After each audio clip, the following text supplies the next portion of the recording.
Yesterday, December 7th, 1941, a date which will live in infamy. The United States of America was suddenly and deliberately attacked by naval and air forces of the Empire of Japan. Then President Roosevelt's words still live in infamy. Today marks 80 years since the shocking attack on Pearl Harbor. It was just before 8 a.m. local time on this day 8 decades ago when Japan carried out a surprise attack on the U.S. naval base in Oahu. More than 2,400 service members were killed that day. The U.S. had avoided entering World War II until that point. However, the attack was the final straw that propelled the United States into war. Earlier today, the President and First Lady visited the World War II Memorial in Washington. Together, they laid a wreath to honor the lives lost that day. CBS News' John Dickerson has more. The sailors did the best that they could. One man rushed to his station in his pajamas. They shot me up, but they didn't shoot me down. Others smashed open the ready boxes to free ammunition. And everywhere, sailors craned their necks looking for the source of the seemingly unending stream of planes, bombs, and machine gun fire. When the attack started, Mickey Ganich scaled 60 feet to the crow's nest of the USS Pennsylvania to spot incoming planes. That's where I was, right up in the battle station, the crow's nest, about 70 feet up in the air. One of the bombs carved through the Arizona, hitting the gunpowder magazine stored below. In the explosion, the hull of the 31,000-ton vessel rose out of the water, splitting and sinking to the bottom, where more than 900 sailors are permanently buried. Oil from the ship is still leaking, giving the water at the memorial a technicolor sheen. Those who have served on the Arizona and survived the attack can have their ashes interred there. 44 have done so. In all, 21 ships were either sunk or gravely damaged, some listing so badly that they sat sideways in the water. I went topside. By the time I get topside, the ship was almost ready to capsize. More than 2,400 United States military and civilians were killed. Around 30 survivors will return today, many of them in their hundreds, recalling the faces of mates who live in their memory as 19 forever. I survived, so I can tell about it.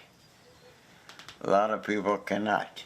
And I figure I'm honoring them by being there and showing my face. This is likely to be the last major anniversary of their lifetimes. People walk down the street there and they say thank you for service, and my comment is there, you were worth serving for. And CBS News chief political analyst John Dickerson joins us now from Pearl Harbor, Hawaii, for more. Hi, John. Thank you for joining us. You are there at Pearl Harbor. Talk to us about the events commemorating this tragic day in American history. Well, the events are taking place right now. We just had a rendering of honors by a guided missile destroyer that moved past the survivors who are here, the other World War II veterans who are here, rendering salutes in memory of the nearly 2,400 who lost their lives. The ceremonies that is going on right now is really a part of several days of commemoration and solemn remembrance, which has changed a great deal over the 80 years that Americans have been responding to this attack. At first, of course, it was a recollection of the Japanese attack and the surprise, but over the time, it has become a day not only of commemoration, but one of reconciliation, Japan now being one of America's strongest allies. And what are you hearing from those veterans who have now returned to Pearl Harbor? 80 years after the attacks, there are not so many left. What do they tell you? That's right. Of the 16 million who served in World War II, the Department of Veterans say there's about roughly 240,000 still living. This is one part remembrance of the extraordinary heroism of that day and the shock of that day and the absolute bedlam, which didn't just last for the 2 hours of the attack. There was the hangover that took place in some cases for years, and for some of the survivors it still takes place. But that it put America in an entirely different place. And so there's a recollection and remembrance of those times. And then there is also the response from America and the spirit that grew out of this harbor.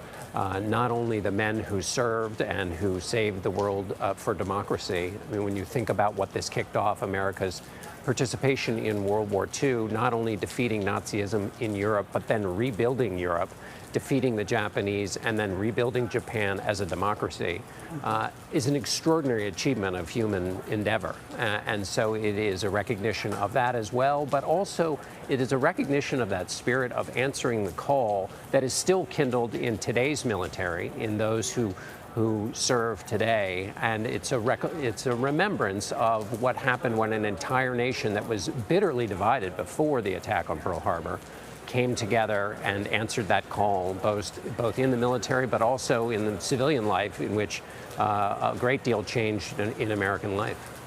And you touched on how the attacks on Pearl Harbor shaped the outcome of World War II, essentially by bringing the Americans into the war. But how did the attack shape the way the U.S. sees itself and its role in global politics? You know, before the attacks on Pearl Harbor, the U.S. military was ranked 18th in the world. It was the naval fleet was considered quite dominant. In fact, on December 7th, on the front page of the New York Times, the Secretary of the Navy boasted about how dominant the U.S. Navy was. Of course, after the attack, that was not the case. I mean, essentially, you had the bitterly divided America. The America First movement before the attacks of December 7th was a strong movement to stay out of Europe. The Nazi Party existed in the United States. So there was the nation was bitterly divided over the question of whether America had any role to play in the world. After the attack, that question was settled, and America participated in the Second World War, and ever since then. And when you read the commemorations over the years, often the speakers, many times presidents who've been here, refer back to that notion, which is essentially that America's obligations don't stop at the water's edge. That America has an obligation in the world to play a role, and particularly to play a role for democracy, which is a message that is quite resonant now. As the march of democracy, which seemed inevitable after the Second World War, faces a lot of headwinds from places like Russia and China. And so that message of America working its will in the world on behalf of democracy was born out of the response to the attack in this harbor, but also is one that is facing new threats today. Absolutely, which is why it is so important to delve into and understand that history.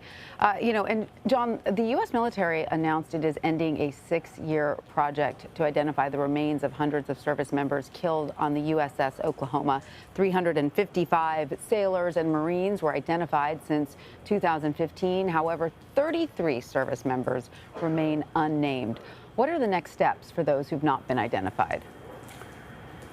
Those who have not been identified will be interred at the National Memorial Cemetery of the Pacific.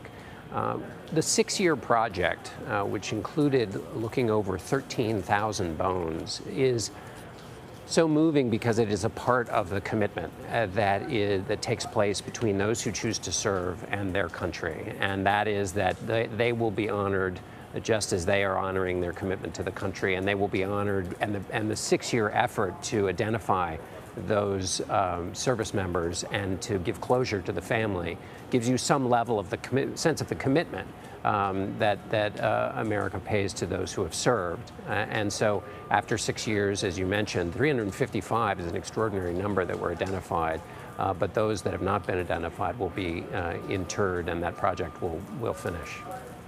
John Dickerson in Pearl Harbor, thank you so much for joining us. We appreciate it. Sure thing.